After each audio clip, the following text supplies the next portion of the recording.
Wivre, c'est 4 contorsionnistes qui vont se faire envoûter par les vibrations musicales de l'orgue.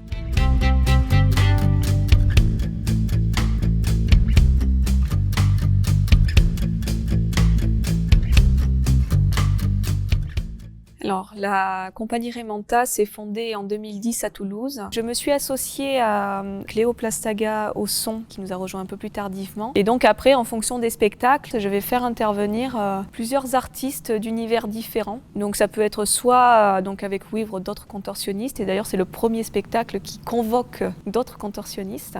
Moi, j'ai choisi de travailler sur la torsion pour travailler sur quelque chose de moins extrême parce que c'est une discipline qui fait peur, c'est une discipline qui est fascinante aussi, qui attire beaucoup la curiosité. Mais il y a dans tout cet univers une chose assez extrême qui est la volonté de travailler la flexibilité, d'aller plier le corps et qui va permettre du coup de créer un langage chorégraphique et qui va du coup ouvrir le champ de recherche dans l'écriture et le travail chorégraphique autour de cette discipline.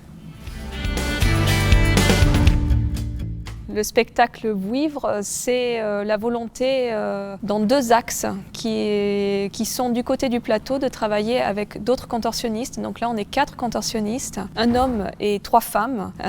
Et donc, c'était aussi la volonté d'expérimenter et d'aller creuser le travail à plusieurs parce que c'est une discipline qui, à la base, est assez solitaire. Et donc, d'aller se pencher sur ce répertoire qu'on connaît plutôt du côté de la Mongolie où les contorsionnistes font des pyramides et vont se monter les corps les uns sur les autres. Et donc avec Wivre, j'ai voulu réfléchir à comment je pourrais composer et créer une chorégraphie à plusieurs. Et c'est aussi la volonté de travailler avec l'orgue, puisque la Wivre, qui est une légende, une mythologie qui parle en fait des créatures mi-serpents, mi-dragons, mi-humaines. Et donc on va parler de chants vibratoires, puisque ce sont des légendes qui vont parler de cette animalité, humanité, et donc l'orgue va venir en fait créer des vibrations qui vont permettre en fait à la musique de transpercer les corps, de les traverser, de provoquer la contorsion et de voir en fait comment le corps va pouvoir s'articuler dans ce langage du serpent pour venir ensuite se redresser vers un corps humain. Et donc c'est, on va dire, une ode à l'humanité et à l'animalité et à toutes les légendes qui sortent de nos cerveaux d'êtres humains.